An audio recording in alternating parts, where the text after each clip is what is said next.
ಒಂದು ತೋಟಕ್ಕೂ ಕದಿಲ್ದೆ ಹೇಗ್ ಮಾಡೋದು?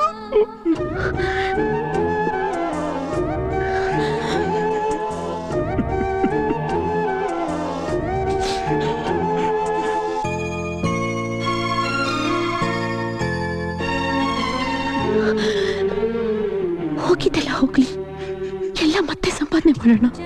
ಹೊಸ ಜಾಗ, ಹೊಸ ಮನುಷ್ಯರು, ಹೊಸ ಜೀವನ. ಇವತ್ತಿನ ನಾವು ಹೊಸ ಬದುಕು ಪ್ರಾರಂಭ ಮಾಡೋಣ.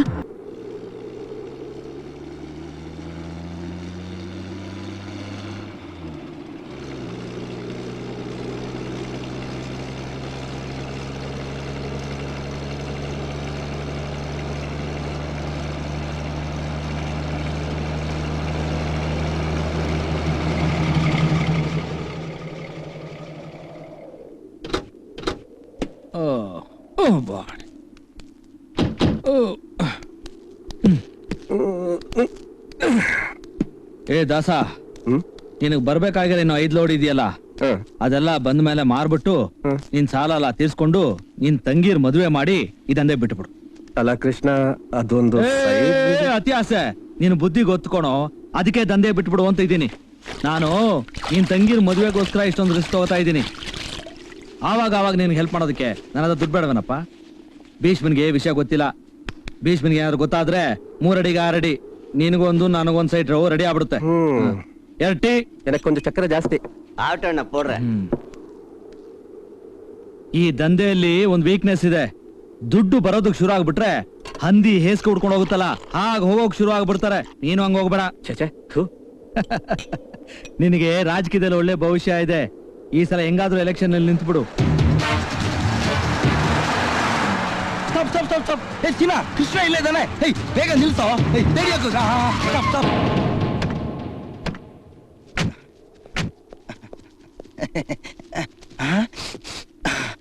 ಕೃಷ್ಣ, ಏನಿದು ಮೀನಿನ ವಾಸನೆ? ಏನಾದ್ರೂ ಒಣಗಿದ ಮೀನ್ ವ್ಯಾಪಾರ ಮಾಡ್ತಾ ಇದ್ಯಾ?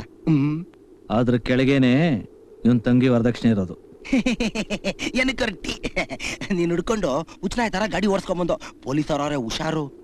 ಏನೋ ಸಿನೋದು? ಹೌದು ಕೃಷ್ಣ, ಇದೆಲ್ಲ ಚೆಂಗಪ್ಪನ್ ಫ್ಯಾಮಿಲಿ ಅವ್ರ ಕೆಲಸ. ಈ ಬಾರ್ಡರ್ ದಾಟ್ತಾ ಇದ್ದಂಗನೆ ಫುಲ್ ಟೈಟ್ ಚೆಕಿಂಗ್ ಇದೆ. ಆಮೇಲೆ ನಾವು ಜಾಗ್ರತೆಗೆ ಹೋಗ್ಬೇಕು. ಕಾಶಿ, ಏನೋ ಇದೀನ್ ವೇಷ? ತಮಿಳ್ನಾಡು ಬಾರ್ಡರ್ ಅಲ್ವಾ, ಅದಕ್ಕೆ ನಾನು ಈ ಗಿಡ ಬಂದ್ಬಿಟ್ಟೆ. ಇಂದ ಮಾವಾಟತ್ತಲ್ಲ ಯಾರ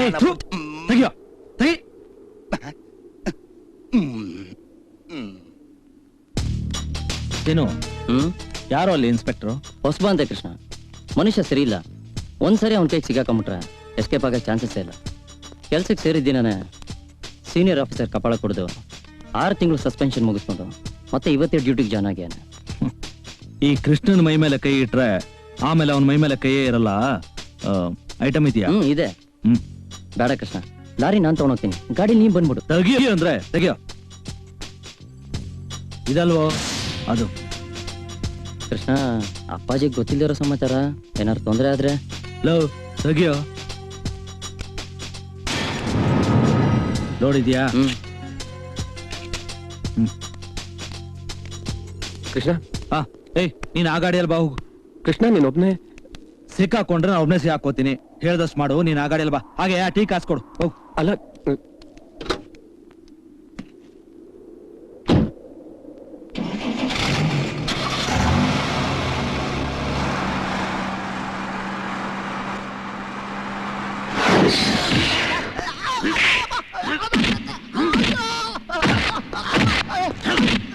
ಹಿಡಿದು ಒಳಗಡೆ ಹಾಕಿ ಗಾಡಿ ಸೀಸ್ ಮಾಡ್ರ. ಸರ್ ಆ ಗಾಡಿ ಇವ್ರದೇ ಸರ್. ನಾನೇ ನಿಮ್ ಜಾಗಕ್ಕೆ ಬಂದು ನಿಮ್ಮನ್ನ ಪರಿಚಯ ಮಾಡ್ಕೊಳ್ಳೋಣ ಅಂತ ಇದ್ದೆ. ನೀವ್ಯಾರು? ಸರ್ ಮಿನಿಸ್ಟರ್ ಕಾಳಿದಾಸ್ ಅವ್ರ ಅಳಿಯ ಸರ್. ಅಯ್ಯಯ್ಯೋ, ಕಾಳಿದಾಸ್ ಸರ್? ಅವ್ರ ಹೆಸರನ್ನ ಮೊದ್ಲೇ ಹೇಳಿದ್ರೆ ಸಾಕಾಗಿತ್ತು. ಇಂಥ ಸಣ್ಣ ಪುಟ್ಟ ವಿಷಯಕ್ಕೆಲ್ಲ ಮಿನಿಸ್ಟರ್ ಹೆಸರು ಎಳೆಯೋದು ಬೇಡ ಅಂತ. ಹೌದು. ಸಾಹೇಬ್ರು ತಮ್ಮ ಹೆಸರನ್ನ ಹೇಳಿಲ್ವಲ್ಲ? ವೆಂಕಪ್ಪ ನಾಯಕ. ಎಲ್ರು ನನ್ನನ್ನ ವೆಂಕಪ್ಪ ನಾಯಕರೇ ಅಂತ ಕರೀತಾರೆ. ಜನ ಪ್ರೀತಿಯಿಂದ ನಾಯಕರೇ ಅಂತ ಕರೀತಾರೆ. ಸಾಹೇಬ್ರು ಹಾಗೆ ಕರಿಬಹುದು. ತಾವು ಯಾರು ಅಂತ ತಿಳಿದೆ ತಪ್ಪಾಗಿ ಮಾತಾಡಿದ್ರೆ ಕ್ಷಮಿಸ್ಬಿಡ್ಬೇಕು. ಪರವಾಗಿಲ್ಲ, ಹೊಸಬ್ರಲ್ವಾ, ಮೊದಲನೇ ಅಪಾಯಿಂಟ್ಮೆಂಟ್ ಬೇರೆ. ನಾನ್ ನಿಮ್ ಕ್ಷಮಿಸ್ಬಿಟ್ಟೆ. ನೀನ್ ನನ್ನ ಕ್ಷಮಿಸಿರ್ಬಹುದು, ಆದ್ರೆ ನಾನಿನ್ನ ಕ್ಷಮಿಸಲ್ಲ ಕಣಲೇ. ಇವನ್ ಬಟ್ಟೆ ಎಲ್ಲ ಬಿಚ್ಚ ಹಾಕಿ ಆ ಮೂಲೆಯಲ್ಲಿರೋ ಗೂಟಕ್ಕೆ ನೇತ್ ಹಾಕ್ರಿ. ಸರ್ ಮಿನಿಸ್ಟ್ರು ಯಾವ ಮಿನಿಸ್ಟರ್ ಅವನ ಏನ್ ಹೇಳ್ಕೊಂಡೋಗ್ರಿ.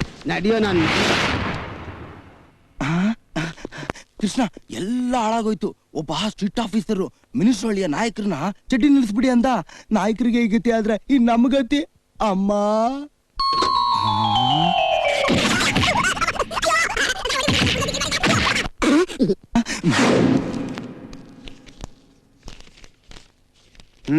ತಗೊಂಡೋಗ್. ಗಾಡಿ ಒಳಗೇನಿದೆ? ಸ್ಪಿರಿಟ್. ಸ್ಪಿರಿಟ್ ಗೊತ್ತಾಗ್ಲಿಲ್ವಾ? SPRIT spirit. ನನಗೆ ಪೋಸ್ ಕೊಡ್ತಿದ್ಯಾ ರಾಸ್ಕಲ್? ಯಾವನೋ ರಾಸ್ಕಲ್? ನಿಮ್ಮ ಅಪ್ಪ ರಾಸ್ಕಲ್.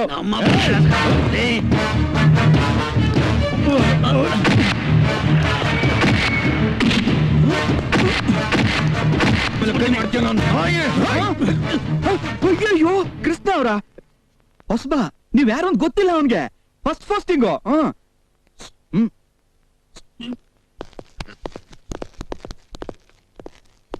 ಒಳ್ಳೆ ಪಾರ್ಟಿ ಕಣಯ್ಯ ನೀನು. ಎಲ್ಲ ಹಾಳು ಮಾಡ್ಬಿಟ್ಟಲ್ಲಯ್ಯ. ಅವ್ರು ಯಾರು ಗೊತ್ತಾ? ಭೀಷ್ಮ ಅವ್ರ ಮಗ. ಯಾರು ನಡಿಬೇಕು ಯಾರು ನಡಿಬಾರ್ದು ಅಂತ ಗೊತ್ತಾಗಲ್ವಾ ನಿನ್ಗೆ? ನೋಡು, ಈ ಟೋಪಿ ಹಾಕೊಳಕ್ಕೆ ತಲೆನೇ ಇಲ್ದಂಗ ಆಗ್ಬಿಡ್ತದೆ. ನಿನ್ನ ಹೆಸರೇನಂದೆ? ದತ್ತ. ದತ್ತ. ನೋಡು, ಈಗೆಲ್ಲ ನಾನು ಹೇಳ್ದಾಗೆ ಇಲ್ಲಿ ನಾವೇನು ನೋಡ್ಲಿಲ್ಲ, ಇಲ್ಲಿಂದ ಏನು ಹೊರಗಡೆ ಹೋಗ್ಲಿಲ್ಲ. ಕೃಷ್ಣ, ನೀವು ಹೋಗ್ಬಿಡಿ. ಸಾರಿ ಸರ್, ಈ ಗಾಡಿನ ನಾನು ಬಿಡಲ್ಲ. ನೀನ್ ಪೆನ್ಷನ್ ತಗೋತೀಯ ಅಂತ ನನಗನ್ನಿಸ್ತಾ ಇಲ್ಲ. ಅದನ್ನ ತಗೊಳ್ತೀನಿ ಅಂತ ನಾನು ಯಾರಿಗೂ ಮಾತು ಕೊಟ್ಟಿಲ್ಲ. ಇಲ್ಲಿ ಬರೋ ಗಾಡಿನೆಲ್ಲ ಬಿಡ್ತಾ ಹೋದ್ರೆ ಈ ತರ ವೇಷ ಹಾಕೊಂಡು ಇಲ್ಲೇ ನಿಂತ್ಕೋಬೇಕಾಗಿತ್ತು ಸರ್ ನಾವು. ಬೇಡ, ನಿಂತ್ಕೋಬೇಡ. ನಾನು ಅದನ್ನ ಹೇಳ್ತಾ ಇರೋದು. ಫಸ್ಟ್ ಕ್ಲಾಸ್ ಕಾಚ್ ವಿಸ್ಕಿ ಹಾಕೊಂಡು ಒಳ್ಳೆ ಎಣ್ಣೆಲ್ ಕರ್ದಿರೋ ಪೀಸು ಲೆಗ್ ಪೀಸ್ ತಿನ್ಕೊಂಡು ಇನ್ನೂ ಚಳಿ ಆದ್ರೆ ಒಳ್ಳೆ ಫಸ್ಟ್ ಕ್ಲಾಸ್ ಆಗಿರೋ. ನೀನು ಒಬ್ಬ ಪೊಲೀಸ? ತಗಡು ನನ್ ಮಗ ನೀನು. ಹೇಳ್ದಷ್ಟು ಕೇಳೋ ಮಗನೇ, ನೀನೇನು ಕಿತ್ಕೊಳಕ್ಕಾಗಲ್ಲ. ನಿನ್ನಂತ ಚಪ್ಪರ್ ನನ್ನ ಮಕ್ಕಳನ್ನ ಬೇಕಾದಷ್ಟೇನು ನೋಡಿದಾನೆ ಈ ರಂಜಿತ್ ಬೋಸ್. ಕೃಷ್ಣ, ನೀವು ತಗೊಂಡು ಗಾಡಿ. ನೀನೇನು ಹೇಳಿದ್ರು ನಾನ್ ಬಿಡಲ್ಲ ಕಣ. ನಾನ್ ಟೋಪಿ ಎಗರಿದ್ರು ಸರಿ, ಇವನ್ನ ಕೋರ್ಟ್ ಮೆಟ್ಲು ಹತ್ತಿಸದೆ ಬಿಡಲ್ಲ.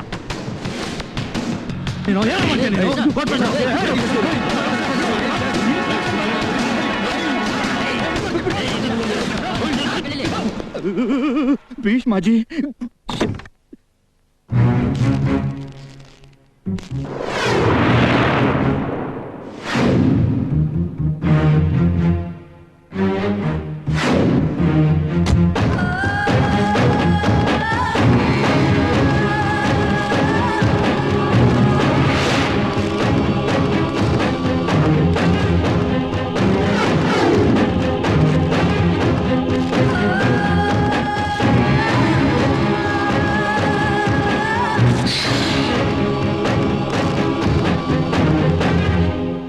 ಯಾಕೆ ನಿಲ್ಸ್ಬಿಟ್ಟ?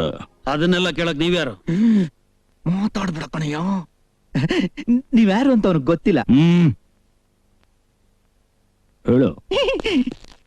ನೀವು ಗಾಡಿ ತಗೊಂಡೋಗಿ ಭೀಷ್ಮಾಜಿ. ಅದಾಗೋದಿಲ್ಲ ಸರ್. ಸ್ಪಿರಿಟ್ ನ ಕದ್ದು ಸಾಕ್ಸೋರ್ ಜೊತೆಗೆ ನನ್ನಿಂದ ಕೈಗೂಡಿಸೋದಕ್ಕೆ ಸಾಧ್ಯನೇ ಇಲ್ಲ.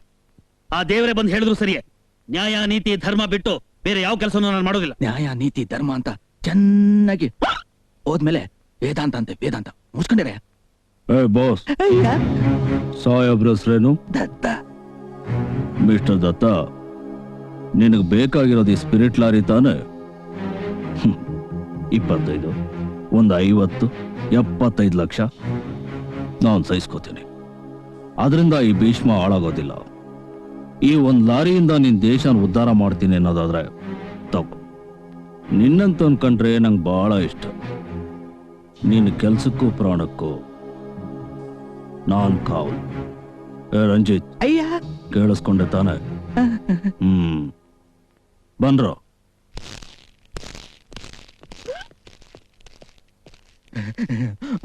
ಐನೂರು ಸ್ವಲ್ಪ ಹೇಳಪ್ಪ. ಈ ಗಾಡಿ ಯಜಮಾನರು ನೀವು ಅನ್ನೋ ಕಾರಣಕ್ಕೆ ನಿಮ್ಮನ್ನು ಅರೆಸ್ಟ್ ಮಾಡಬೇಕಾಗುತ್ತೆ.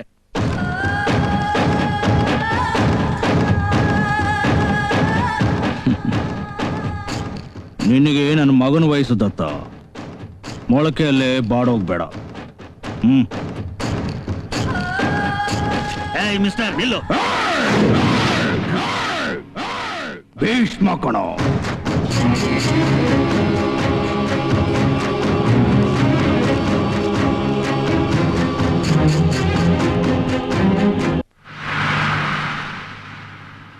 ನಿಮ್ಮ ಅಪ್ಪ ಬೆಳೆದು ಬಂದ ಒಂದು ದಾರಿ ಇದೆ. ಅದು ಕಣ್ಣೀರು, ಕಳ್ಳುಬಟ್ಟಿ, ರಕ್ತದಿಂದ ತುಂಬಿರೋ ಒಂದು ಲೋಕ. ಸಾರಾಯಿ ಕಾಯಿಸೋ ಮಡಿಕೆನ ತಲೆ ಮೇಲೆ ಹೊತ್ತಿಸ್ಕೊಂಡು ನಿಮ್ಮ ಅಮ್ಮನ್ನ ರೋಡ್ನಲ್ಲಿ ನಡ್ಸ್ಕೊಂಡೋದ ಅದೇ ಪೊಲೀಸ್ನವರು ಮತ್ತೆ ನನ್ನ ನೋಡೋದಕ್ಕೆ ನನ್ನ ಬಂಗ್ಲೆ ವರಾಂಡಾದಲ್ಲಿ ಕಾಯ್ತಾ ನಿಂತಿದ್ರು. ಆದ್ರೆ ಕೋಟಿ ಕೋಟಿ ಸಂಪಾದನೆ ಮಾಡಿದ್ರು ಕಳ್ಳುಬಟ್ಟಿ ದೊರೆ, ಸಾರಾಯಿ ಕಾಯಿಸೋನನ್ನು ಕೆಟ್ಟ ಹೆಸರು ಹೋಗದೆ ಇರೋ ಈ ಅಪ್ಪನ ಅಡ್ರೆಸ್ಸು ನಿನಗ್ ಬೇಡ. ಅದಕ್ಕೋಸ್ಕರನೇ ಕಷ್ಟಪಟ್ಟು ನಿನ್ನ ಓದಿಸಿದ್ದು. ದಾಸಪ್ಪನ ತಂಗಿ ಮದುವೆಗೆ ದುಡ್ಡು ಬೇಕು ಅಂತ ಕೇಳಿದ್ರೆ ಎಷ್ಟು ಬೇಕಾದ್ರೂ ನಾನು ಕೊಡ್ತಿದ್ದೆ. ಆಗಿದ್ದಾಗೋಯ್ತು. ಇನ್ಮೇಲೆ ಹೀಗೆಲ್ಲ ಮಾಡಬೇಡ. ನಾಳೆ ನನಗೇನಾದ್ರೂ ಹೆಚ್ಚು ಕಡಿಮೆ ಆದ್ರೆ ಎಲ್ರಿಗೂ ಆಸರೆ ನೀಡಬೇಕಾಗಿರೋನು ನೀನು. ಇಲ್ಲಪ್ಪ, ನಮ್ಮಪ್ಪನ್ಗೆ ಯಾವ ಆಸರೆನೂ ಬೇಕಾಗಿಲ್ಲ. ನಮ್ಮಪ್ಪ ಭೀಷ್ಮ, ಕುರುಕ್ಷೇತ್ರದಲ್ಲಿರೋ ಭೀಷ್ಮ ಅಲ್ಲ ನಾನು. ಸುತ್ತು ಶತ್ರುಗಳಿಂದ ತುಂಬಿಕೊಂಡಿರೋ ಅಭಿಮನ್ಯು, ಇಚ್ಛಾಮರಣಿ ಭೀಷ್ಮನೇ ನಮ್ಮಪ್ಪ. ನಿಮ್ಮ ಸಾವನ ನೀವೇ ನಿರ್ಧರಿಸ್ಬೇಕು. ಇನ್ನೊಂದು ತಲೆಮಾರು ಕೂಡ ನೋಡ್ಬೇಕು ನಾನು. ನೋಡಿದ್ಮೇಲೆ ನಿಮ್ಮ ಅಪ್ಪ ಕಣ್ಮುಚ್ಚೋದು. ಕೃಷ್ಣ ಅಪ್ಪ, ನೆನ್ನೆ ನಿಂಗೆ ಯಾರೋ ಫೋನ್ ಮಾಡಿದ್ರಲ್ಲ? ಲೋಕಾಶಿ, ಯಾರು ನೆನ್ನೆ ಇವನು ಫೋನ್ ಮಾಡಿದ್ದು? ಬಾಯಿ ಮುಚ್ಕೊಂಡಿರು. ಫೋನಾ? ಒಂದು ಹುಡುಗಿ. ಯಾವ ಹುಡುಗಿ? ಏನ್ ಹುಡುಗಿ? ಯಾವಾಗ ಕರೆದ್ರು? ಎಲ್ಲಿ ಕರೆದ್ರು? ದುರ್ಗಾ ಅಂತ. ದುರ್ಗಾ ದುರ್ಗಾ ಅಂತ ನಾನು ಅವಳ ಹೆಸರು ಹೇಳಿದಾಗೆಲ್ಲ ಅವನ್ ಚೌರ್ಯ ಎಲ್ಲ ಇಳಿದೋಗಿತ್ತು. ಅವನ ಮುಖ ನೋಡ್ಬೇಕಾಗಿತ್ತು. ನೋಡು ಈಗ್ಲೂ ನೋಡು. ಕೇಳ್ತಿದ್ದೇನೆ. ಏನ್ ಲಕ್ಷ್ಮಮ್ಮ, ಗಾಬರಿ ಆದಾಗಿದೆ? ನಿಮಗ್ ಗೊತ್ತಿದ್ದೇ ವ್ಯವಹಾರ ಎಲ್ಲ ನಡೀತಾ ಇದೆಯೇನೋ? ಆ ಹೆಸರನ್ನ ನನ್ ಜೀವನದಲ್ಲೇ ಕೇಳಿ. ಮಾತೇನೋ ಕೇಳಕ್ ಚೆನ್ನಾಗಿತ್ತು, ಒಳ್ಳೆ ಗೊತ್ತಾಗಿತ್ತು. ನೋಡಕ್ ಹೆಂಗಿದಾಳ ಏನೋ. ಕರ್ರಿಗಿದಳಪ್ಪ. ಹೋಗಿ ಬಂಗಾರದ ಮೈ ಬಣ್ಣ ಹುಡುಗಿ. ಏನ್ ಲಕ್ಷ್ಮಮ್ಮ, ಬಂಗಾರದ ಬಣ್ಣದ ಬಗ್ಗೆ ಹೇಳ್ತೀನಿ. ಅದೇ ರೀ ಆ ಹುಡುಗಿ ಮೈ ಬಣ್ಣ.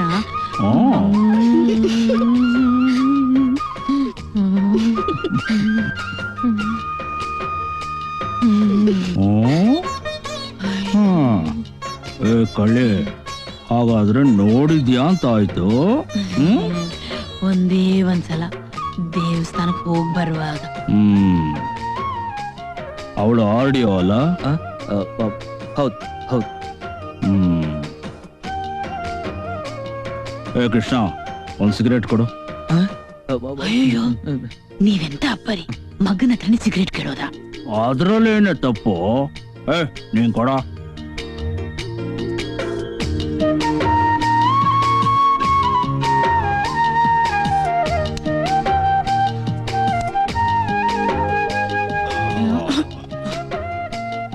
ಎಳಡ್ಕೆ ಹಾಕದ್ಮೇಲೆ ಆ ರೀತಿಯಲ್ಲಿ ಸಿಗರೇಟ್ ಹೊಗೆ ಸೇರಿದ್ರೆ ಮಧುರವಾಗಿರುತ್ತೆ. ಹೆಂಡತಿ ಕೊಡೋ ಸಿಹಿ ಮುತ್ತಿನ ತರ. ನಾಚಿಕೆಂದ್ರ ಮನುಷ್ಯ, ವಯಸ್ಸು ಬಂದಿರೋ ಮಕ್ಕಳ ಮುಂದೆ. ಆಯ್ತಾಯ್ತು, ಇವೆಲ್ಲ ಹೋಗಿ ನಾನು ಹೆಂಡತಿ ಹತ್ರ ಸ್ವಲ್ಪ ಏಕಾಂತವಾಗಿ ಮಾತಾಡ್ಬೇಕು. ಪ್ರೀತಿ ಮಾಡ್ಕೊಳೆ. ಕೃಷ್ಣ ಅಪ್ಪ, ರೂಮಲ್ಲಿ ಒಂದು ಬ್ರೀಫ್ ಕೇಸ್ ಇಟ್ಟಿದ್ದೀನಿ. ಅದು ನಿನ್ ದಾಸಪ್ಪನ ತಂಗಿ ಮದುವೆಗೆ. ಥ್ಯಾಂಕ್ ಯು ಅಪ್ಪ.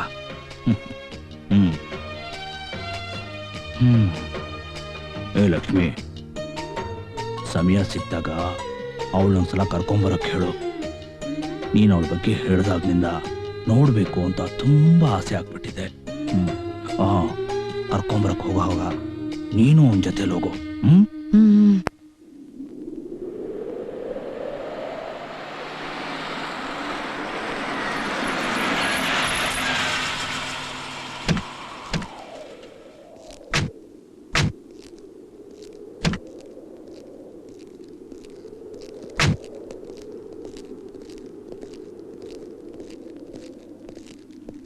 ಹೇ ದಾಸ್, ನೀನ್ ಇಲ್ಲಿ ನಿಂತಿದ್ಯಾ? ನಾವ್ ಎಲ್ಲೆಲ್ಲೋ ಹುಡುಕಿದ್ವಿ. ನಿಮ್ಮ ಅಪ್ಪನ ಮುಖನ ನಾನು ಹೇಗೋ ನೋಡ್ಲಿ. ಒಂದ್ ಕಡೆ ನಿನ್ ತಂದೆ ಎದುರಿಸ್ಬೇಕಾದ ಸನ್ನಿವೇಶ, ಇನ್ನೊಂದ್ ಕಡೆ ತಂಗಿ ಮದ್ವೆ ಮಾಡಕ್ಕೆ ವರದಕ್ಷಿಣೆ ದುಡ್ಡು ಕೊಡದೆ. ಇಲ್ಲ, ಅದ್ ನಡೆಯಲ್ಲ. ಮದ್ವೆ ಇನ್ವಿಟೇಷನ್ ಹಂಚಿ ಊರ್ನವ್ರನ್ನೆಲ್ಲ ಕರೆದು ಅದ್ ನಡೀಲಿಲ್ಲ ಅಂದ್ರೆ ಆಮೇಲೆ ನಾನ್ ಯಾಕೋ ಬದುಕಿರ್ಬೇಕು? ಸಮಾಧಾನ ಮಾಡ್ಕೊಳ್ಳೋ, ಪ್ರಾಬ್ಲಮ್ ಎಲ್ಲ ಸಾಲ್ವ್ ಆಗಿದೆ. ಅಪ್ಪ ತಂಗಿ ಮದುವೆಗೆ ದುಡ್ಡು ಕಳಿಸಿದ್ದಾರೆ. ಮದುವೆ ಚೆನ್ನಾಗಿ ಮಾಡ್ಬೇಕಂತೆ. ಇನ್ನೂ ಏನಾದ್ರೂ ಅವಶ್ಯಕತೆ ಬಿದ್ರೆ ಬಂದ್ ಕೇಳೋದಕ್ಕೆ ಹಿಂದೇಟ್ ಹಾಕ್ಬಾರ್ದು.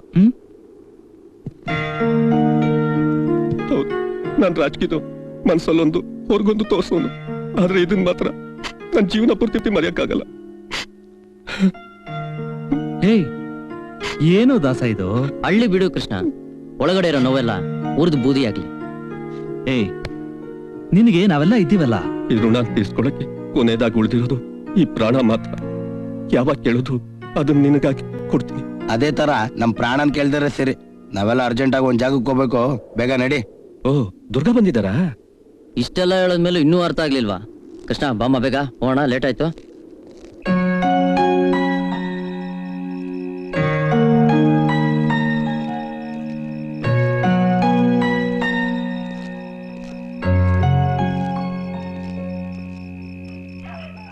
ಯಾರು ಕಾಣ್ತಿಲ್ವಲ್ಲ? ಒಳಗಡೆ ಹೋಗಿ ಯಾರಿದಾರೋ ನೋಡ್ಕೊಂಡು ಬಾ.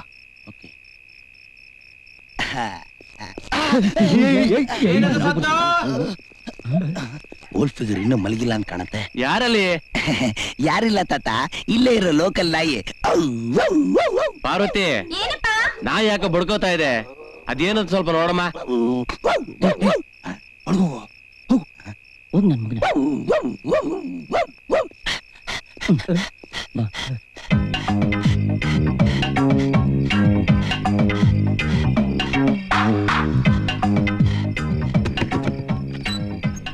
ಏನ್ ಕಷೇಣ? ದುರ್ಗಾ ಇಲ್ಲಿ ಒಳಗಿದ್ದಾಳೆ. ದುರ್ಗಂಗೇಳು ಕೃಷ್ಣ ಹಿಂದೆ ಕಾಯ್ತಾ ಇದ್ದಾನೆ ಅಂತ. ಸರಿ, ನಾನ್ ಕಳಿಸ್ತೀನಿ, ನೀವ್ ಮುತ್ತು ಹೋಗಿ. ಯಾರು? ಏನದು? ನಾನು ನಾಯಿ ಅಕ್ಕ ನೋಡಕ್ ಬಂದಿದ್ದೀನಿ.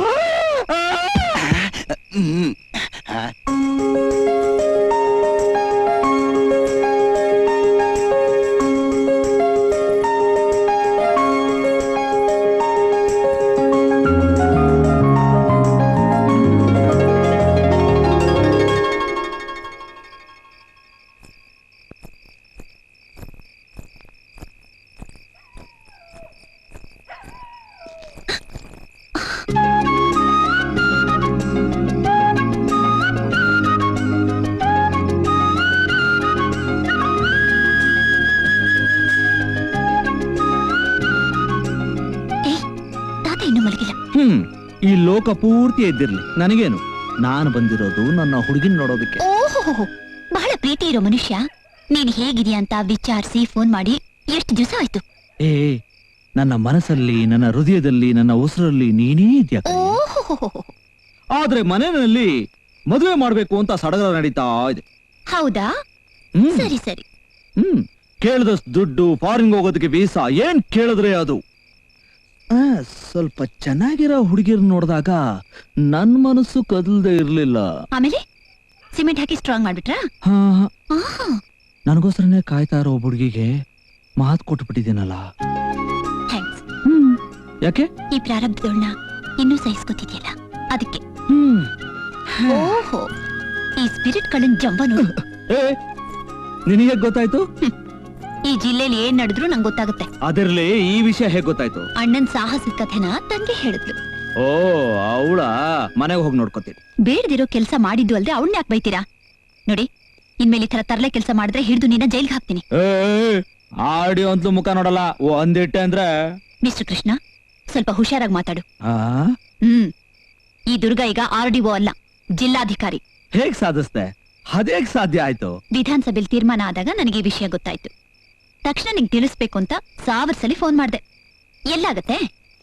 ಹೆಂಡತಿಯಾದವಳು ತನ್ನ ಭಾವಿ ಗಂಡನ್ಗೆ ಈ ಸಂತೋಷ ಸುದ್ದಿನ ತಿಳಿಸ್ಬೇಕು ಅನ್ಕೊಂಡಾಗ ಇಲ್ಲೊಬ್ಬ ಸ್ಪಿರಿಟ್ನ ಕದ್ದು ಸಾಗಿಸ್ತಿದ್ದ. ನಿನ್ ಕ್ಯಾರೆಕ್ಟರ್ ಇದೇ ತರ ಇದ್ರೆ ಆ ತಹಶೀಲ್ದಾರ್ ತಂದಿರೋ ಸಂಬಂಧಕ್ಕೆ ಒಪ್ಪಿಗೆ ಕೊಡ್ಬೇಕಾಗತ್ತೆ. ಒಪ್ಕೋತಿಯಾ? ಆ ತಿರ್ಬೋಕಿನ ಏನು?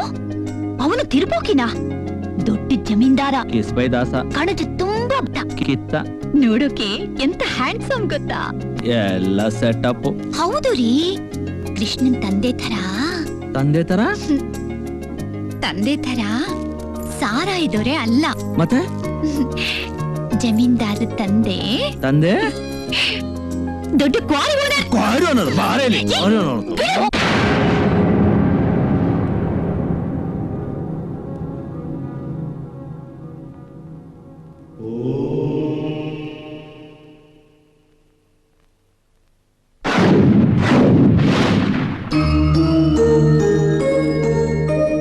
Bhishma sharp time. ಏನೇ ಆದ್ರೂ ಸರಿಯಾದ ಸಮಯಕ್ಕೆ ಹೇಳಿದ ಕೆಲಸವನ್ನು ಮಾಡೋನೆ ಭೀಷ್ಮ. ಭೀಷ್ಮನ ಈ ಗುಣ ತುಂಬಾ ಒಳ್ಳೆಯದು, ಅದು ಈ ಕಾಲದಲ್ಲಿ. ಶಂಭೋ ಮಹಾದೇವ. ನನಗ್ ಸ್ವಲ್ಪ ಅರ್ಜೆಂಟ್ ಕೆಲಸ ಇದೆ, ಕಳಿಸಿದ ಉದ್ದೇಶ? ಭೀಷ್ಮ, ಇಂಟ್ರೊಡಕ್ಷನ್ ಅವಶ್ಯಕತೆ ಇಲ್ದಿರೋ ವಿಷಯ. ಇಲ್ಲಿರೋ ಚಂಗಪ್ಪ ಅವ್ರ ಮಕ್ಕಳು ಗೊತ್ತಲ್ವಾ ನಿಮಗೆ? ಗೊತ್ತು ಸ್ವಾಮೀಜಿ. ಇವುಗಳನ್ನ ಪರಿಚಯ ಮಾಡ್ಕೊಡಕ್ಕ ನೀವು ನನ್ನ ಕರೆಸಿದ್ದು? ನೀವಿಬ್ರು ಒಂದೇ ಮತ, ಒಂದೇ ದೇವ್ರನ್ನ ಪೂಜೆ ಮಾಡೋರು. ಹಣ ಒಂದಿದ್ರೆ ಏನ್ ಬೇಕಾದ್ರೂ ಸಾಧಿಸ್ಬೋದು ಅನ್ಕೋಬೇಡಿ ಭೀಷ್ಮ. ಘನತೆ, ಗೌರವ, ಅಂತಸ್ತು, ಅಭಿಮಾನ ಎಲ್ಲ ಈ ಚಂಗಪ್ಪನ ಕುಟುಂಬಕ್ಕೂ ಇದೆ. ಈಗಲೂ ನೀವು ನನ್ನ ಯಾಕೆ ಕರ್ಸಿದ್ದು ಅಂತ ಹೇಳಲಿಲ್ಲ. ಇವರು ನಿಮ್ ತರ ಲಿಕ್ಕರ್ ಬಿಸ್ನೆಸ್ ಮಾಡ್ತಾರೆ. ಎಷ್ಟು ವರ್ಷ ಅಂತ ನೀವಿಬ್ರು ಈ ಲಿಕ್ಕರ್ ಫೀಲ್ಡ್ ನಲ್ಲಿ ಕಿತ್ತಾಡ್ತೀರಾ? ಆ ಕಾಲದಿಂದ ಇವತ್ತಿನ ತನಕ ಇದ್ರಲ್ಲಿ ಗೆಲ್ತಾ ಇರೋದು ಪೂರ್ತಿ ಭೀಷ್ಮನ್. ಆವತ್ತಿನಿಂದ ಇವತ್ತಿನ ತನಕ ಇವ್ರು ಸೋಲ್ತಾನೆ ಇದ್ದಾರೆ. ಆದ್ರೆ ಈ ಸಲ ತುಂಬಾ ಛಲದಿಂದ ನಿಂತಿದ್ದಾರೆ. ಅದಕ್ಕೆ ಎಷ್ಟು ಬೆಲೆ ಬೇಕಾದ್ರೆ ಕೊಟ್ಟು ಈ ಸಲ ನಡೆಯೋ ಹರಾಜಲ್ಲಿ ಪೂರ್ತಿ ರೇಂಜ್ ತಗೋತಾರಂತೆ. ಆದ್ರಿಂದ ಕೊಲೆ ಮಾಡೋದು, ಕೊಲೆ ಮಾಡಿಸೋದು ಬೇಡ. ಅವಶ್ಯಕತೆ ಬಿದ್ರೆ ನಾವು ಅದಕ್ಕೂ ರೆಡಿ. ವಿಶ್ವ, ನಾನ್ ಮಾತಾಡ್ತಿರುವಾಗ ಮಧ್ಯದಲ್ಲಿ ಮಾತಾಡ್ಬೇಡ. ಕೇಳಿಸ್ಕೊಂಡ್ರ ಭೀಷ್ಮ? ತುಂಬಾ ಬಿಸಿ ರಕ್ತದ ಹುಡುಗರು. ಭೀಷ್ಮ ಪೂರ್ತಿ ಅಬಕಾರಿ ಸಾಮ್ರಾಜ್ಯನ ನಿಮ್ ಮುಷ್ಟಿಲಿ ಇಟ್ಕೊಂಡು ಆಟ ಆಡೋಕ್ ಶುರು ಮಾಡಿ ತುಂಬಾ ಕಾಲ ಆಯ್ತಲ್ವಾ? 10 ತಲೆಮಾರಿನವ್ರು ಕೂತ್ಕೊಂಡು ತಿಂದು ಜೀವನ ಮಾಡೋಷ್ಟು ನೀವು ಸಂಪಾದನೆ ಮಾಡಿದಿರ. ಮುಂದಿನ ಹರಾಜ್ನಲ್ಲಿ ನೀವು ಹಿಂದೆ ಸರಿಬೇಕು. ವಯಸ್ಸಾಯ್ತಲ್ವಾ? ಇನ್ಮೇಲೆ ವಿಶ್ರಾಂತಿ ತಗೋ. ಇಲ್ಲ ಅಂದ್ರೆ ಶಂಭೋ ಮಹಾದೇವ. ಓ, ಇದನ್ನ ಹೇಳಕ ಸ್ವಾಮಿಗಳು ಮಹಾದೇವ ಸಹದೇವ ಅಂತ ಪೀಠಿಗೆ ಹಾಕಿದ್ದು. ಕೇಳಿಸ್ಬೇಡಿ ಸುಮ್ಮನೆ. ಕಾವಿ ಬಟ್ಟೆ ಹಾಕೊಂಡು ಕೈಯಲ್ಲಿ ರುದ್ರಾಕ್ಷಿ ಹಿಡ್ಕೊಂಡು ಬಾಯಲ್ಲಿ ದೇವ್ರ ಮಂತ್ರ ಪಠ ಮಾಡ್ತಾ ಪ್ರಪಂಚ ಗುಂಡಾಗಿದೆ ಅಂತ ಜನಗಳನ್ನ ಯಾಮಾರಿಸಿ ಕಣ್ಮುಚ್ಕೊಂಡು ಕೂತ್ಕೊಂಡ್ರೆ ಸಾಕಾಗಲ್ವಾ? ಸಾರಾಯಿ ವ್ಯಾಪಾರದಲ್ಲೂ ಬೇಕಾ ಈ ಶಂಭೋ ಮಹಾದೇವ? ಈ ಬಟ್ಟೆ ಮಹಿಮೆ ನಿನ್ಗೆ ಗೊತ್ತಾಗ್ಬೇಕಾದ್ರೆ ಸೇಂದಿ ಕಳ್ಬಟ್ಟಿ ಸಾರಾಯಿ ಮಾರ್ಕೊಂಡು ಸಿಗೋ ದುಡ್ಡಿನಲ್ಲಿ ಕಂಡ್ ಲೋಫರ್ಗಳಿಗೆಲ್ಲ ದಾನ ಮಾಡಿ ಊಟ ಹಾಕ್ಸಿ ಊರ್ ಜನಗಳ ಮುಂದೆ ಎದೆ ಉಪ್ಸಿ ನಿಂತ್ಕೊಂಡ್ರೆ ಸಾಕಾಗಲ್ಲ. ರೆಸ್ಪೆಕ್ಟ್ ಅಂದ್ರೆ ಏನು ಅಂತ ಗೊತ್ತಿರ್ಬೇಕು. ಅಟ್ಲೀಸ್ಟ್ ರೆಸ್ಪೆಕ್ಟ್ ಅನ್ನೋ ವಾಕ್ಯನಾದ್ರೂ ತಿಳ್ಕೊಂಡಿರ್ಬೇಕು. ಅದು ತಿಳಿಬೇಕಾದ್ರೆ ಕುಟುಂಬ ಗೌರವ ಇರ್ಬೇಕು, ಅಥವಾ ಸ್ವಲ್ಪ ಅಕ್ಷರ ಜ್ಞಾನ ಇರ್ಬೇಕು. You are too irreverent, arrogant and outspoken. ಹೌದು ಸ್ವಾಮೀಜಿ, ಈ ಭೀಷ್ಮ ಶಾಲೆ ಮೆಟ್ಲು ಹತ್ತಲಿಲ್ಲ. ಸ್ವಾಮೀಜಿ ಹೇಳಿದ ಇಂಗ್ಲಿಷ್ ಪದಗಳು ಯಾವುದು ನನಗೆ ಗೊತ್ತೂ ಇಲ್ಲ. ಆಮೇಲೆ ಆ ರೆಸ್ಪೆಕ್ಟ್ ಅದು ನನಗೆ ಗೊತ್ತಿಲ್ಲದೆ ಇದ್ರು ತಾಯಿ ತಂಗಿ ಯಾರು ಅಂತ ತಿಳ್ಕೊಳ್ಳೋ ಜ್ಞಾನ ಈ ಭೀಷ್ಮನ್ಗಿದೆ. ಸ್ವಾಮೀಜಿ, ದೈವ ಭಕ್ತಿಯಿಂದ ನಿಮ್ಮನ್ನು ನೋಡೋಕೆ ಬರೋ ಬಡಜನನ ಶೋಷಣೆ ಮಾಡಿ ಅವ್ರ ದುಡ್ಡಲ್ಲಿ ಕಾಂಟೆಸ ಕಾರು ಬೆಂಜಲ್ಲಿ ಓಡಾಡ್ಕೊಂಡು ತಳಕ್ಕೆ ಬಟ್ಟೆ ಹಾಕ್ಕೊಳ್ಳೋ ನಿಮ್ಮಂತ ಸ್ವಾಮಿಗಳು ನೋಡಿದ್ರೆ ನನಗೆ ಈಗ ಸ್ವಲ್ಪ ಹೊತ್ತಿಗೆ ಮುಂಚೆ ಅದೇನೋ ಹೇಳಿದ್ರಲ್ಲ ಇಂಗ್ಲಿಷ್ ಅಲ್ಲಿ ಏನೋ ಅದು ಕಾಶಿ ಇರವ ಇರವ ಇರವ ಇರವರ ಅಯ್ಯೋ ಇರವರೆಂಟ್ ಗೌರವ ಇಲ್ಲದ್ದು ಅದೇನೆ ಇನ್ನು ಮುಗಿದಿಲ್ಲ ಸ್ವಾಮೀಜಿ. ನಮ್ಮ ಅಪ್ಪನ ಮುಂದೆ ಅಲಗಿಂಜಿಕೊಂಡು ತಲೆ ಕೆರ್ಕೊಂಡು ನಿಂತ್ಕೊಂಡು ಬಾಚಿ ಗುಡ್ಡೆ ಹಾಕೊಂಡು ನೀವು ಹೇಳ್ತಾ ಇರೋ ಈ ಚಂಗಪ್ಪನ ಕುಟುಂಬದವರು ನಮ್ಮ ಅಪ್ಪನ ಎದೆ ಮೇಲೆ ನಿಂತು ಬೆಳೆದ್ರು. ಆಗ ಇವರು ಗೌರವ ಬಂದ್ಬಿಡ್ತು. ಸಮಾಜದಲ್ಲಿ 4 ಜನ ಗುರ್ಸೋ ಆಗ ಆಯ್ತು. ಕೊನೆಗೆ ರಾಜಕಾರಣಿಗಳಿಗೆ ಮೇಲಧಿಕಾರಿಗಳಿಗೆ ಹೆಣ್ಣ ತಲೆ ಹಿಡಿದ್ರು ರಾಯಲ್ ಪಿಂಪುಗಳು. ನಾನ್ ಭೀಷ್ಮ ಕಣೋ, ನಿಮ್ಮ ಅಪ್ಪ ಅಲ್ಲ. ನಿಮ್ಮ ಅಪ್ಪನ ಅಪ್ಪ ಮಾಡ್ತಾ ಇದ್ದ ತಲೆ ಹಿಡ್ಕನ್ ಕತೆನೆ ನಾನು ಹೇಳಿದ್ದು. ಬೇಕಾದ್ರೆ ಕೇಳ್ ನೋಡು ನಿನ್ನ ಕುಟುಂಬದ ಹಿನ್ನೆಲೆನ. ಚಂಗಪ್ಪನ ಕುಟುಂಬದವ್ರು ಮೋಸ ಮಾಡಿ ಎಲ್ಲ ತಗೊಂಡೋದ್ರು ಅಂತ ಗೊತ್ತಾದ ಮೇಲೆನೆ ನಮ್ಮ ಅಪ್ಪ ಎದೆ ಹೊಡ್ಕೊಂಡು ಸತ್ತು ಬಿದ್ದಿದ್ದು ಇದೇ ಕೈಗಳ ಮೇಲೆ. ಅವತ್ತು ನನ್ನ 10ನೇ ಹುಟ್ಟುಹಬ್ಬ. ಜೀವನಕ್ಕೆ ಮುಂದಿನ ದಾರಿ ಗೊತ್ತಾಗದೆ ಇದ್ದಾಗ ಇದ್ದ 4 ಜನ ಮಕ್ಕಳನ್ನು ಕರ್ಕೊಂಡು ನದಿಗೆ ಹಾರಿದ್ಲು ನಮ್ಮವ್ವ. ನಾನು ಬಾಳು ಉಳಿಯೋ ಆಯುಸ್ಸಿನ್ನು ಬಾಕಿ ಇತ್ತು. ನಾನು ಒಬ್ಬ ಮಾತ್ರ ಉಳ್ಕೊಂಡು ಬಿಟ್ಟೆ. ನಮ್ಮ ಅವ್ವ ಮತ್ತು ಒಡ ಹುಟ್ಟಿದವರ ದೇಹ ದಡಕ್ ಬರುತ್ತೆ ಅಂತ ಕಾಯ್ತಾ ಕೂತಿದ್ದಾನೆ ಕಣೋ ಈ ಭೀಷ್ಮ. ಏನೋದು ಸ್ವಾಮೀಜಿಯವರು ಹೇಳಿದ 2ನೇ ಮಾತು? ಅರಗೆಂಟ್ ಅಂಡ್ ಔಟ್ ಸ್ಪೋಕನ್. ಹೌದು ಸ್ವಾಮಿ, ನಾನು ಅಹಂಕಾರಿನೇ. ನಮ್ಮಪ್ಪ ಸಾಯೋದಕ್ಕೆ ಮುಂಚೆ ನನಗೊಂದು ಕೊಟ್ಟಿದ್ದ ನೇರವಾಗಿ ನಿಲ್ಲುವಂತಹ ಬೆನ್ನೆಲುಬು. ಉಕ್ಕಿನಾಗೆ ಬಗ್ದೇ ಇರುವಂತಹ ಬೆನ್ನೆಲುಬು ಬೇಕು ಅಂದ್ರೆ ಒಳ್ಳೆ ಅಪ್ಪನಿಗೆ ಹುಟ್ಟಬೇಕು. ಚಂಗಪ್ಪನ ಕುಟುಂಬದಲ್ಲಿ ಆ ತರ ಹುಟ್ಟಿದವರು ಯಾರೂ ಇಲ್ಲ. ಇನ್ನೊಂದು ನೆನಪಿಟ್ಕೊಳ್ಳಿ, ದೇವ್ರ ಕೆಲಸ ಆಗ್ಲಿ ಸಾರಾಯಿ ವ್ಯಾಪಾರ ಆಗ್ಲಿ ಮಧ್ಯಸ್ಥಿಕೆ ವಹಿಸೋರು ನನಗೆ ಬೇಕಾಗಿಲ್ಲ. ಯಾಕೆಂದ್ರೆ ನಾನು ಅರಗೆಂಟ್ ಅಂಡ್ ಔಟ್ ಸ್ಪೋಕನ್. ಬರ್ಲಾ ಸ್ವಾಮಿ? ಶಂಭೋ ಮಹಾದೇವ, ಶಂಭೋ ಮಹಾದೇವ.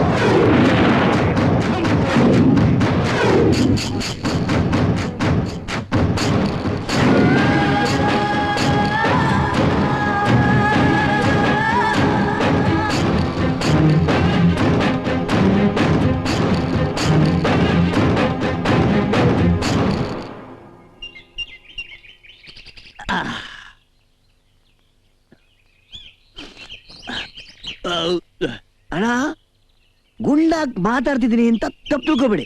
ಯಾಕೆಂದ್ರೆ ಸತ್ಯನ ಯಾವ ನಾಯಿ ಮುಂದೆ ಬೇಕಾದ್ರೂ ಹೇಳ್ಬಿಡ್ಬೋದು. ಸತ್ಯ ಹೇಳ್ತೀನಿ ಕೇಳಿ. ಆ ಭೀಷ್ಮನ್ನ ಏನೋ ಹೂ ಅಂತ ಬಡ್ಕೋತ್ಯಾ? ಒಳ್ಳೆ ಬಿಕ್ಕಲನ್ ಮಗನ್ ತಂದು ಉಳ್ಳಗೌಡನ ಇನ್ಸಲ್ಟ್ ಮಾಡ್ಬೇಡ ನೀನು. ಮುಚ್ಚಲೇ ಬಾಯಿನ. ಅವನೇ ಕೈಯ ಬಾಯಿ ಮುಚ್ಚಬೇಕು. ನಿನ್ನ ಯಾವನ್ ಕರ್ದ ಅಂತ ಇಲ್ಲಿಗೆ ಬಂದು ಒಕ್ಕಿಸ್ಕೊಳ್ತಾ ಇದ್ಯಾ ನೀನು? ನೀನೇನಯ್ಯ ನನಗೆ ಹೇಳೋದು? MLA ಮಾತಾಡ್ಲಿ ಬಿಡು.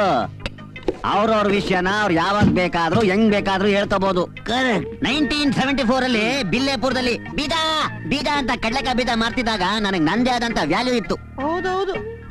ಸರ್, ನಾವ್ ಹೀಗೆ ಮಾತಾಡ್ತಾ ಕೂತ್ರೆ ಆ ಭೀಷ್ಮ ಎಲ್ಲ ಹರಾಜ್ನ ತಗೊಂಡೋಗ್ತಾನೆ. ಶಂಭೋ ಮಹಾದೇವ. ಹಿಡ್ಕೊಂಡ್ಬಿಟ್ನಪ್ಪ. ಏನಾದ್ರೂ ಹೇಳಿದ್ರೆ ಮೂರನ್ನು ಅವ್ರಿಗೆ ಹಿಡ್ಕೊಳಕ್ ಅದಾದ್ರೂ ಇದೆ.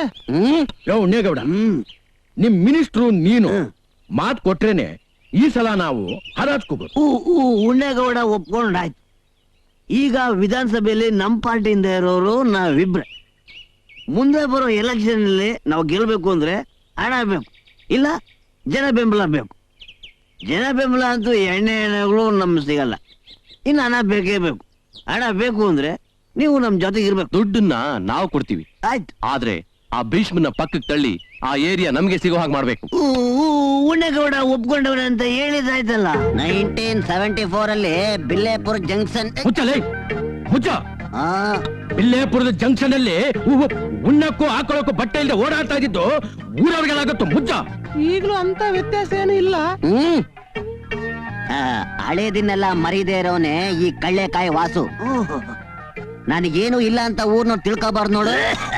ಅದಕ್ಕೆ ಇಷ್ಟೆಲ್ಲ ಸೆಟಪ್ ಮಾಡಿರೋದು. ಕಳ್ಳೆಕಾಯಿ ಸಿಪ್ಪೆ ಮರೆತ್ರು ಬೀಜನ್ ಮಾತ್ರ ಮರಿಬಾರ್ದು. ನೀನ್ ಮರ್ತಿದ್ ಬಟ್ಟೆ ತಾನೆ. ಕೆಲ್ಸಕ್ ಬರೋದ್ ಮಾತಾಡ್ಕೊಂಡು ಹಿಂಗ್ ಕಿತ್ತಾಡ್ಕೊಂಡ್ ಕೂತ್ಕೊಂಡ್ರೆ ಏನು ಪ್ರಯೋಜನ ಇಲ್ಲ. ನೋಡು, ಅಲ್ಲ ನನ್ ನೀನ್ ಅದನ್ಕೊಂಡ್ ಕುತ್ಕೊಳ್ಳೋ ಸ್ವಲ್ಪ. ಒಂದ್ ತೀರ್ಮಾನಕ್ಕೆ ಬರ್ಬೇಕಪ್ಪ. ಮುಚ್ಚ ಬಾಯ್. ಪ್ರಸಾದ್ ಮಿನಿಸ್ಟರ್ ಹತ್ರ ಮಾತಾಡ್ಕೊಂಬರಕ್ ಹೋಗಿದ್ದ. ಹೌದಾ? ಅವನು ಬಂದ ಮೇಲೆ ಏನಾದ್ರೂ ಒಂದು ತೀರ್ಮಾನಕ್ಕೆ ಬರೋಣ. ನಾನು ಏನ್ ಬಾಯ್ ಮುಚ್ಚ.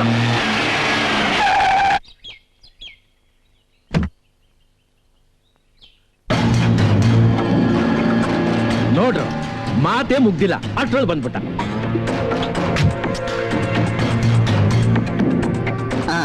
ಇಲ್ಲಿ ನೋಡ್ರಪ್ಪ ನನ್ ರೋಮ ಎಲ್ಲ ಎದ್ದಿಂತ್ಕೊಂಡ್ಬಿಡ್ತು. ಲೇ ವಾಸ, ನಿನ್ ಕೈಯಾಗಿರೋ ರೋಮ ಮಾತ್ರ ನಿಂತ್ಕೊಂಡೈತ್ ಕಣೋ. ನನ್ ಮೈಯಾಗಿ ಏನೇನಾಯ್ತು ಎಲ್ಲ ನಿಂತ್ಕೊಂಡ್ಬಿಟ್ಟೈತೆ ಕಣೋ.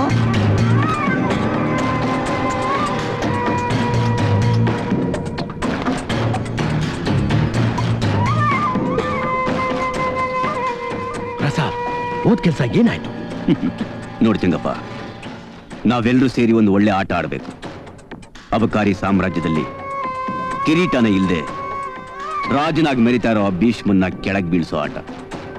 ಈ ಆಟದಲ್ಲಿ ಅವನು ಕೆಳಗ್ ಬೀಳ್ತಾನೆ. ಆದ್ರೆ ಅವನ್ ಬೀಳೋದು ಮಣ್ಣಿನ ಮೇಲಲ್ಲ, ಶರಶಯ್ಯ ಮೇಲೆ. ಅಲ್ಲಿ ಬಿದ್ರೆ ಅವನ ಮೇಲೆ ಕೇಳಕ್ಕಾಗಲ್ಲ. ಒಂದ್ ವೇಳೆ ಅವನು ಎದ್ದೇಳ್ತೀನಿ ಅಂದ್ರು ನಾನು ಬಿಡೋದಿಲ್ಲ. ಅವನ ಎದೆ ಮೇಲೆ ಸಿಂಹಾಸನ ಹಾಕೊಂಡು ಕೂತ್ಬಿಟ್ಟು ನನ್ನ ಈ 2 ಕಾಲುಗಳು ಅವನ ಎದೆನ ಹಾಕಿ ಹಾಕಿ ಹಾಕಿ ಅದಂತಾನೆ ಇರುತ್ತೆ. ಆಗ ಅವನ್ ಬಾಡಿಯಿಂದ ತೊಟ್ಟೆ ರಕ್ತ ಸುರಿಯುತ್ತಲ್ಲ, ಅವನ್ ಸತ್ತೋಗ್ಬಿಡ್ತಾನೆ. ಹೆಂಗೆ ನನ್ ಪ್ಲಾನು? ಪ್ರಸಾದ ಒಂದೇ ಒಂದ್ ಪೆಗ್ಗಿಗೆ ಫುಲ್ ಟೈಟ್ ಆಗಿ ಹೋಗ್ಬಿಟ್ಟಿದ್ದಾರೆ. ಇನ್ನ ಭೀಷ್ಮನ ಕತೆ ಅಷ್ಟೇ. ಭೀಷ್ಮ ಸಾಮಾನ್ಯವಾದ ವ್ಯಕ್ತಿ ಅಲ್ಲ, ಅಸಾಧುವಾದ ವ್ಯಕ್ತಿ. ನಾವಿಲ್ಲಿ ಮಾತಾಡಿದ್ದನ್ನ ಅವನಲ್ಲಿ ಕೂತ್ಕೊಂಡೇ ಕೇಳಿಸ್ಕೊತಾನೆ. ಯಾಕೆ ಗೊತ್ತಾ? ಇಲ್ಲಿರೋ ಗೋಡೆಗಳಿಗೆಲ್ಲ ಕಿವಿ ಇದೆ. ನೀನೇ ತಾನೆ ಓದ್ಸಾರಿ ಆ ಭೀಷ್ಮಂಗೆ ಹೇಳಿ ಉಣ್ಣಗೌಡಿಂಗೆ ಮೋಸ ಮಾಡಿದ್ದು. ಅಬ್ಬ ಇವನ್ ಎದ್ದಿದ್ದೆಲ್ಲ ಮನೆ ಕಂಬಿಡ್ತು. ಚಂಗಪ್ಪ, ಅವ್ನಿಗೆ ಯಾಕೆ ಅಷ್ಟೊಂದು ಕುಡಿಸ್ತೀರಾ? ಕುಡಿಸಿದೆಲ್ಲ ವೇಸ್ಟ್ ಆಯ್ತು. ಕುಡಿದು ಹೆಂಗ್ ಬಿದ್ದ ನೋಡು, ಹೆಣ ಬಿದ್ದಂಗೆ. ಹಾಳಾಗೋಗ್ಲಿ ಬಿಡು. ವಿಶ್ವ ಇಲ್ಲಿ? ವಿಶ್ವ ಮಿನಿಸ್ಟರ್ ಜೊತೆ ಮುಂದಿನ ವ್ಯವಸ್ಥೆ ನೋಡ್ಕೋತಾ ಇದ್ದಾನೆ. ಪ್ರಸಾದ್, ಮಿನಿಸ್ಟರ್ ಏನ್ ತೀರ್ಮಾನ ತಗೊಂಡ್ರು? ಅವನೇನೆಯ ತೀರ್ಮಾನ ತಗೋತಾನೆ. ನಾವು ನಿರ್ಧಾರ ಮಾಡಿದ್ದನ್ನ ಅವನ್ ಮಾಡ್ತಾನೆ.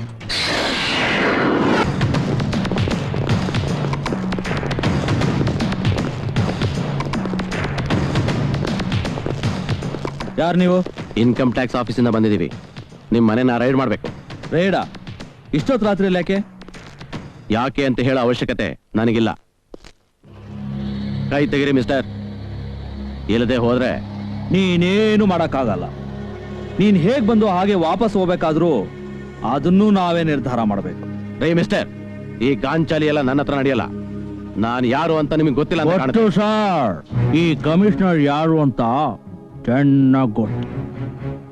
ಚಿತ್ರದುರ್ಗ ಸಂತೆಯಲ್ಲಿ ದನ ವ್ಯಾಪಾರ ಮಾಡ್ತಾ ಇದ್ದ ಶಿವಪ್ಪನ್ಗೂ ತಳ್ಳೋ ಗಾಡಿಯಲ್ಲಿ ತರಕಾರಿ ಮಾಡ್ತಾ ಇದ್ದ ದೇವಿಕೆಗೂ ಹುಟ್ಟಿದ ಸಂತಾನನೇ ಈ ಮುದ್ದಪ್ಪ. ಸಕಲೇಶ್ಪುರದಲ್ಲಿ ಸೆಕೆಂಡರಿ ಆಫೀಸರ್ ಕೆಲಸ ಮಾಡ್ತಿದ್ದಾಗ ಕಸ ಹೊಡೆಯೋ ಹೆಂಗ್ಸು ಪುಷ್ಟದ ಮೇಲೆ ಒಡೆದು 6 ತಿಂಗಳು ಸಸ್ಪೆಂಡ್ ಆಗಿದ್ದೋನೆ ಈ ನಮ್ ಕಮಿಷನರ್. ಏ ಮಗ, ಸರ್ಕೋ ಮನೆ ಒಳಗು ಹೋಗಿ ಸಾಮಾನ್ ಮೇಲೆ ಇರೋ ಧೂಳು ಹೊಡೆದು ಹೋಗ್ಲಿ ಪಾಪ. ಹೋಗಿ ಹೋಗಿ.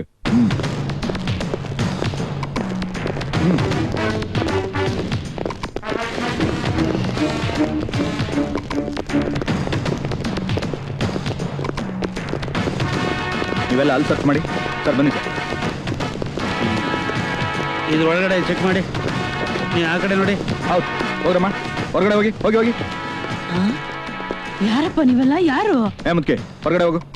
ನನ್ನನ್ನು ಏನ್ ಗುರಾಯಿಸ್ತಾ ಇದ್ಯಾ? ಹೋಗಮ್ಮ ಹೊರಗಡೆ. ಹೋಗು ಹೋಗು. ಸರ್, ನೀವು ಸರ್ಚ್ ಮಾಡಿ. ನೋಡ್ತಾ ಇದ್ದೇನೆ. ಹೋಗ್ರಮ್ಮ, ಏನ್ ನೋಡ್ತಾ ಇದ್ದೀರಾ? ಅಯ್ಯೋ, ನೀವ್ ಇಲ್ಲಿ ನಿಂತಿದ್ದೀರಾ? ಯಾರು ಹೋಗ್ತಿರ್ಬೇಕು? ನನ್ನ ಮಕ್ಳು ಮನೆ ತುಂಬಾ ಓಡಾಡ್ತಿದ್ದಾರೆ. ಮಕ್ಕಳೆಲ್ಲ ಗಾಬರಿ ಆಗ್ಬಿಟ್ಟಿದ್ದಾರೆ. ಯಾಕೆ? ಯಾರೋ ಅಂದಿ ನನ್ ಮಗ ನನ್ನ ಮಕ್ಕಳನ್ನ ಹೊರಗಡೆ ಹೋಗು ಅಂದ. ಅರೆ, ನಾ ಮಾತಾಡ್ತಾನೆ ಇದ್ದೀನಿ, ಸುಮ್ನೆ ಇದ್ದೀರಲ್ಲ. ನಾನೇನ್ ಮಾಡ್ಲೆ? ಅದು ರೇಡು. ಹಂಗಂದ್ರೆ ಹಂಗಂದ್ರೆ ಏನಂತ ನಾನು ಹೇಳ್ತೀನಿ ಬನ್ನಿ. ರೇಡ್ ಅಂದ್ರೆ ಇಂಗ್ಲಿಷ್ ಅಲ್ಲಿ. ಮೋತಿ ಏನ್ ಇಂಗ್ಲಿಷ್? ಅಮ್ಮ, ಅವ್ರನ್ನೆಲ್ಲ ಇವರೇ ಕರ್ಕೊಂಡ್ ಬಂದಿದ್ದು. ಬಾರಪ್ಪ ಗುಂಡೇಶ, ನೀನಾ ಹಳೆ ಪೇಪರು ಕಲಿಸಿ ಸಾಯನಲ್ಲ ಕರ್ಕೊಂಡ್ ಬಂದಿರೋದು? ಅಯ್ಯೋ ಅಮ್ಮ, ಅವರೆಲ್ಲ ಸರ್ಕಾರಿ ಅಧಿಕಾರಿಗಳು. ಅಯ್ಯೋ, ಈಗ ಅವರೆಲ್ಲ ಹಳೆ ಡಬ್ಬ ಕಲಿಸಿ ಸಾಯ್ತಾವ. ಮೊದ್ಲು ಹೇಳಿದ್ರೆ ನಾನೇ ಕೊಡ್ತಾ ಇರ್ಲಿಲ್ವಾ? ಬಾ ಬಾರ, ಬಾರೋ ಬಾ. ಕೃಷ್ಣ, ನೀನಾದ್ರೂ ಸ್ವಲ್ಪ ಅವಳಿಗೆ ಅರ್ಥ ಆಗೋಗಿ ಹೇಳು, ಇಲ್ಲಾಂದ್ರೆ ಸುಮ್ನೆ ಕೇಳಿದ್ನೆ ಕೇಳಿ ತಲೆ ತಿನ್ಬಿಡ್ತಾಳೆ. ಏನಾದ್ರೂ ಸ್ವಲ್ಪ ಹೊಟ್ಟೆಗೆ ತಿಂದು ಸುಮ್ನೆ ಮಲ್ಕೊಳಕ್ ಹೇಳು. ಸರಿಯಪ್ಪ, ಹೋಗ್.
ಹೋಗ್ ಮಲ್ಕೊಳ್ಳಿ. ಶೀನು. ಅಪ್ಪಾಜಿ. ಎಲ್ರು ಸುಸ್ತಾಗಿರೋಗಿದ್ದಾರೆ, ಟೀ ಕೊಡು. ಸರಿ ಅಪ್ಪಾಜಿ.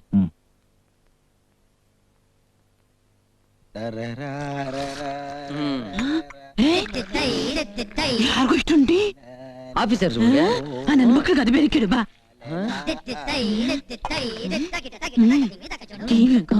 ನೀ ಕೊಡ್ತೀನಿ ಕೊಡ್ತೀನಿ.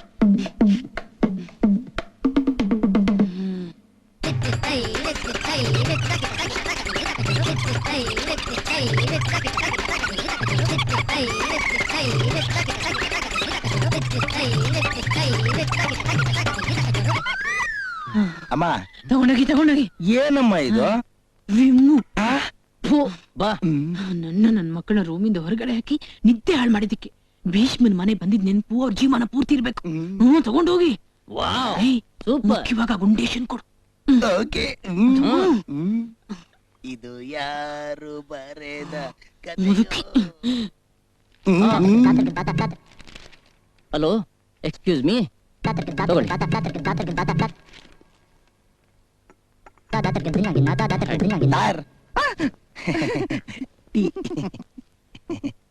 ಯಾಕೆ ಸುಮ್ಮನೆ ತೊಂದರೆ ತಗೊಂಡ್ರಿ?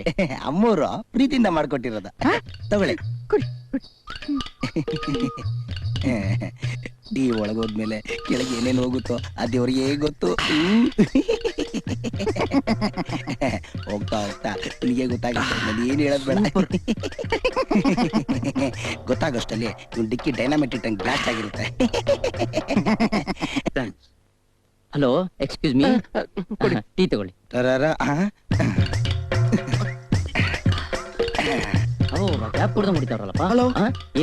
ಇಲ್ಲಿ ಟಾಯ್ಲೆಟ್ ಎಲ್ಲಿದೆ? ಸಾರಿ ಸರ್, ಎರ್ಲಿ ಮಾರ್ನಿಂಗ್ ಅಲ್ವಾ, ಎಲ್ಲ ಹೌಸ್ಫುಲ್ ಆಗ್ಬಿಟ್ಟಿರುತ್ತೆ. ಹಿಂದ್ಗಡೆ ದೊಡ್ಡದಾಗ ಮಾವನ್ ತಪ್ಪಿದೆ, ಎಲಾಬ್ರೇಟ್ ಆಗಿ ವರ್ಕೌಟ್ ಮಾಡ್ಕೊಳ್ಳಿ. ಹಲೋ, ಇಲ್ಲಿ ಟಾಯ್ಲೆಟ್ ಯಾವ ಕಡೆ ಇದೆ? ತುಂಬಾ ಅರ್ಜೆಂಟಾ? ಸ್ವಲ್ಪ ಅಪ್ಸೆಟ್ ಅಷ್ಟೇ. ಪ್ರಮೋಷನ್ ತಗೊಳಕ್ ಕಾಂಪಿಟೇಷನ್ ಇರುತ್ತೆ, ಇದ್ರಲ್ಲೂ ನಾ keep it up. Hello, excuse me. ತುಂಬಾ ಅರ್ಜೆಂಟ್ ಆಗಿದ್ರೆ ಮೌಂಟ್ ಹೋಗೋದೇ ಬೆಟರ್. ಯಾವ ಎಲ್ರನ್ನು ಕರಿಯ, ಹೋಗೋಣ. ಕಮಾನ್.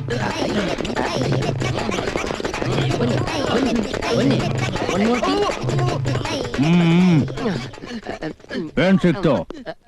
ಸಾರಿ ಸರ್, ನಾವಿನ್ ಬರ್ತೀವಿ. ಭೀಷ್ಮನ್ ಮನೆ ರೇಡ್ ಮಾಡಿ ಏನು ಸಿಕ್ಕಿಲ್ಲ ಅಂದ್ರೆ ಕಮಿಷನರ್ಗೆ ಬೇಜಾರಾಗುತ್ತೆ.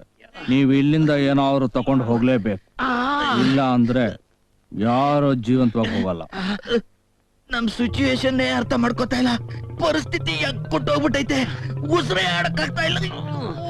ನಾವು ಹೋಗೋದಕ್ಕೆ ಅನುಮತಿ ಕೊಡಿ ಭೀಷ್ಮಾಜಿ. ರಂಜಿತ್ ಬೋಸ್, ನಿನ್ನ ಕಳಿಸ್ತಾರ ಹತ್ರ ಹೋಗಿ ಹೇಳು, ಭೀಷ್ಮನ ಹತ್ರ ಈ ಆಟ ಎಲ್ಲ ಬೇಡ ಅಂತ. ಅಯ್ಯೋ, ಆ ಮುದ್ಕಿ ಕನ್ಸು ಇಷ್ಟೊಂದು ಡಿಫ್ರೆಂಟ್ ಆಗಿರ್ತದೆ ಅನ್ಕೊಂಡಿಲ್ವಲ್ಲಪ್ಪ.